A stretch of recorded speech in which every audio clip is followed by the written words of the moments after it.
Hola, ¿qué tal? ¿Cómo estáis? Hoy vamos a hablar de listas y las listas nos gustan porque son algo personal, es algo que es tangible, es algo que puedo variar, es algo que puedo crear, que puedo destruir, que puedo ampliar, pero siempre nos gusta tener una lista y cuando hablamos de un actor o de una actriz decimos yo haría esta lista. Bueno, pues hoy vamos a hacer una lista. Yo he hecho una lista de las películas de Robert Redford. Empezamos.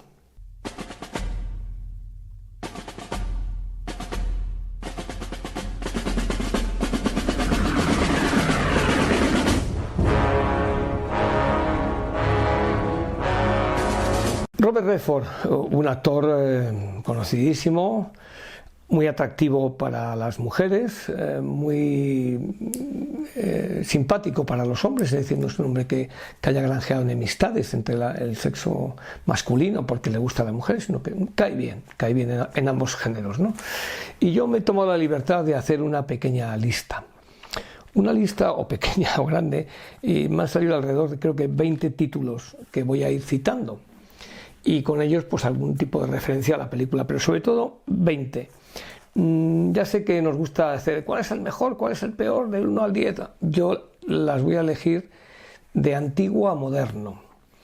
Es decir, la más antigua, que es el del año 1962, de War Hunt, el que mató por placer. Esa sería la primera que yo destacaría, en el que tenemos un jovencísimo Robert Redford que está participando en la guerra de Corea. O sea que, fijaros, 1962. En España se tradujo, bueno, ya decir que en Internet es curioso porque si yo miro la lista de películas de Robert Redford, esta no aparece. No lo sé, alguien se la quitó de en medio, o como es el blanco y negro, no lo sé, algún membrillo. Ya sabemos que abundan los membrillos, o los mequetrefes o los mediocres. 1962, The War Hunt, el cazador de guerra o el que mató por placer, que hace el soldado Lumix.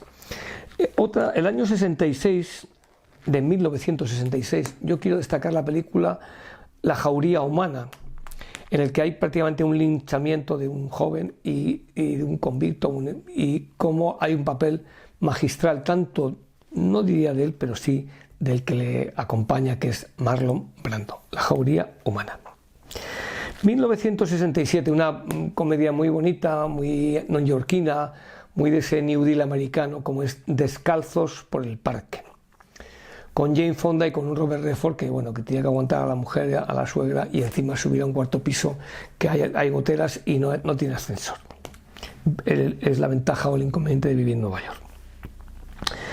1969 da origen al comienzo de una cierta amistad y contacto con Paul Newman, y de ahí la película Dos hombres de un destino, o Butch Cassidy y Sandra Kid, que incluso iba a tener otra secuela, pero Dos hombres de un destino, 1969, se juntan ahí dos grandes, vamos a decir, actores, y muy guapotes los dos.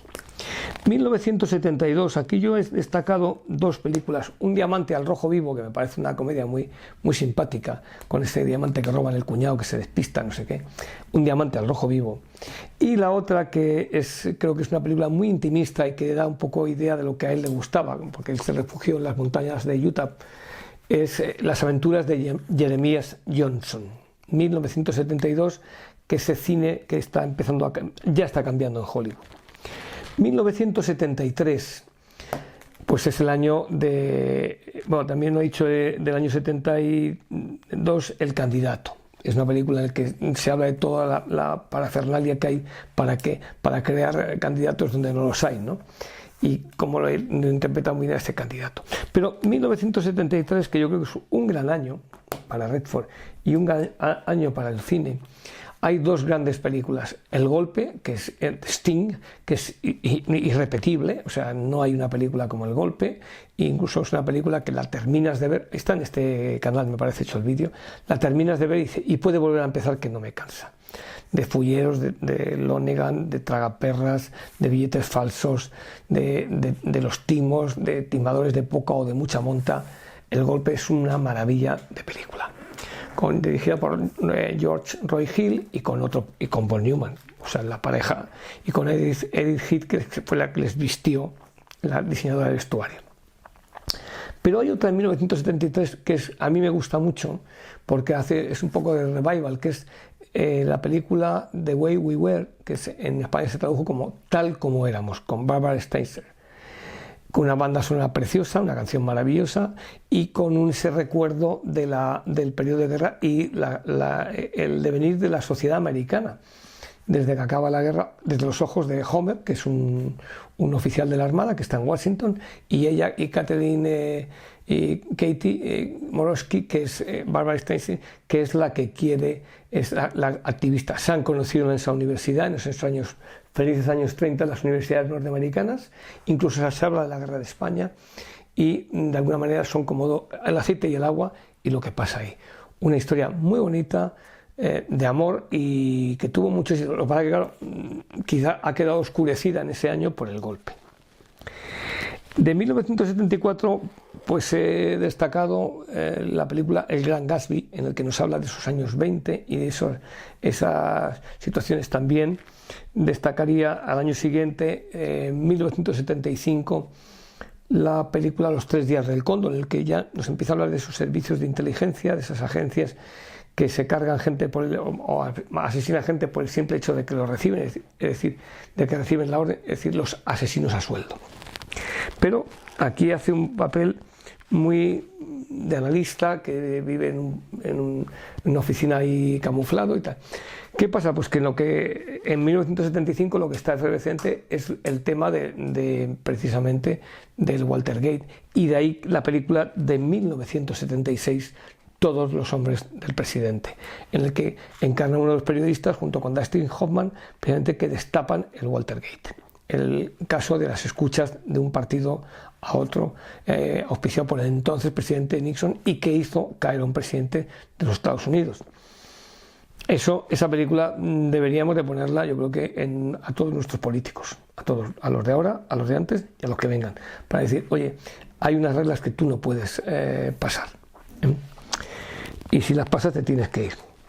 En 1977 a Redford le hicieron una petición para que participase en una superproducción bélica, y él no estaba mucho con el tema militar, pero dijo, bueno, dice, si es ir a Europa, dice, no, vienes a Europa, estás un par de semanas, grabas y te vas.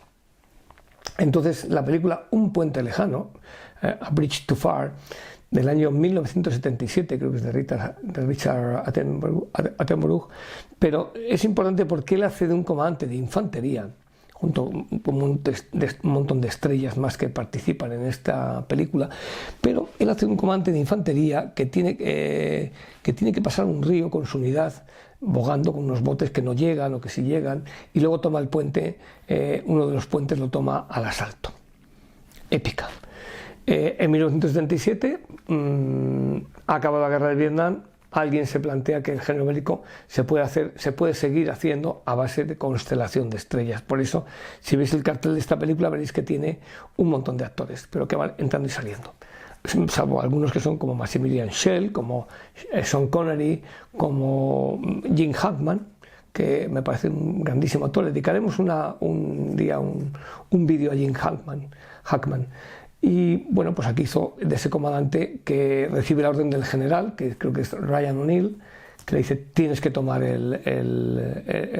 la parte del río pues a culatazo limpio.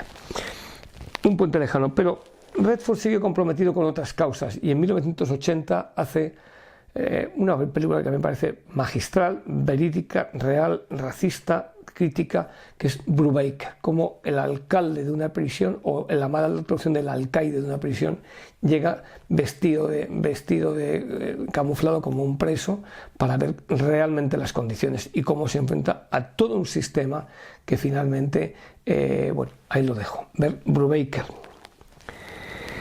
En 1984 sigue cambiando los registros. En una ocasión, muy brevemente, de poder charlar, porque el hombre es bastante esquivo, pues me comentó, lo mejor es ir haciendo cosas diferentes. Yo es lo que le entendí. Lo mejor es ir haciendo cosas diferentes dentro de un mismo marco o cubeta, no lo entendí bien. Pero el mejor es una historia de un jugador de béisbol que se lesiona por un tema de violencia, y es Roy Hobbs. Roy Hobbs, que es un gran lanzador del béisbol, que es un deporte que primero hay que entender porque es difícilmente entendible, aunque Clint Eastwood tiene por hecho una película muy interesante sobre el béisbol. El mejor, de 1984. En esos años de transición están siendo años de Top Gun, o van a ser años de Top Gun, de Oficial y Caballero, y aquí aparece en el año 85 una película de las mejores de él, que es Memorias de África. Una película amorosa, una película romántica, dramática, y con una fotografía, y con el gran amigo Sidney Pollack, que fueron muy amigos. 1985. 1992, una película por la que tengo una especial predilección, The Sneakers, Los Fisgones. Es una película que antecede lo que va a ser la ciberdefensa o la ciberseguridad o los ciberataques, y nos habla precisamente de un grupo de gente con actores de mucha talla, junto con Redford, que se dedican a introducirse en los bancos o en las agencias para demostrar las vulnerabilidades de esa incipiente informática que aún está, pues, con tarjetas perforadas o con impresoras de doble carro. Los Fisgones. 1996, un Robert Redford que ya va haciendo películas más, ya ha creado este festival de Sundance, en el que cree en el cine independiente, y bueno, tuvo un Oscar como director, luego le dieron un Oscar como honorífico, pero tuvo un Oscar no citado en 1980 por la película Gente Corriente. Pero en 1996 va a ser la película íntimo y personal de un director de televisión y de un programa, y de cómo va emergiendo una joven que luego finalmente va hasta la misma altura, y bueno, y esos reporteros de guerra, también nos hace un escorzo a los reporteros de guerra. 2001 me habla ya de otro tipo de registros, la película Juego de Espías con Brad Pitt, esas operaciones encubiertas que se hacen fuera del territorio norteamericano. 2007, otra película para analizar, Leones y Corderos, o Leones por Corderos, es la palabra, el título exacto, Leones por Corderos, con un Tom Cruise que hace de parlamentario y que hace de profesor de universidad, y cómo hay universitarios A y universitarios B, y unos tienen que pagarse la matrícula y tienen que irse al ejército para que, estando en el ejército, les paguen la matrícula, y tienen que ir a combatir a Afganistán en esos helicópteros, en fin. Es una especie de flashback en el que nos va contando, diciendo, bueno, aquí esto va a ser difícil ganarlo con unas personas que son A y unas que son B, Leones por Corderos. Y ya en el 2018 yo quiero destacar, bueno, el 2012 diría antes, Pacto de Silencio, que es una película curiosa de una persona que es buscada por el FBI, que tiene una doble identidad y que vive camuflado. Es una película que se ve muy bien, creo que es con Susan Sarandon, y cómo va ese miedo que tiene a las altas esferas a las que le puedan encontrar, ¿no?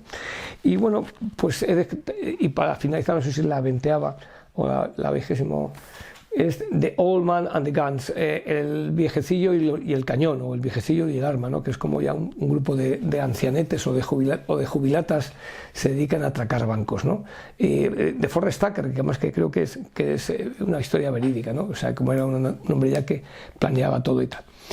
En fin, Robert Redford, pues es, ¿por qué no decirlo? La cara, el rostro, la belleza del cine, pero también la interpretación, y yo recalco, me gustaría que vieseis, si podéis, esas películas, ahora llamarían antiguas, yo creo que son películas del principio de este hombre, como Descalzos por el Parque, que me parece que está fenomenal, y otras películas que a lo mejor son menos conocidas, El Descenso de la Muerte, que habla con Jim Hammond, precisamente, de ese esquiador, o películas como El Jinete Eléctrico, otro tipo, o El Hombre que susurraba a los caballos, es decir, tiene muchas más películas Robert Redford, pero no era un niño mimado, como algunas actrices han dicho, no era tampoco aquí te pillo, aquí te mato, sino simplemente era un hombre, pues, que incluso se refugiaba mucho en esas montañas de Utah, y que nos ha dejado, pues yo creo que películas irrepetibles. Siempre le estaremos agradecidos a Robert Redford, que yo repito, yo no le entendí muy bien, pero me vino a decir que si quería hacer algo, lo que tenía que hacer es, dentro de una misma cosa, hacer varias. Muchas gracias.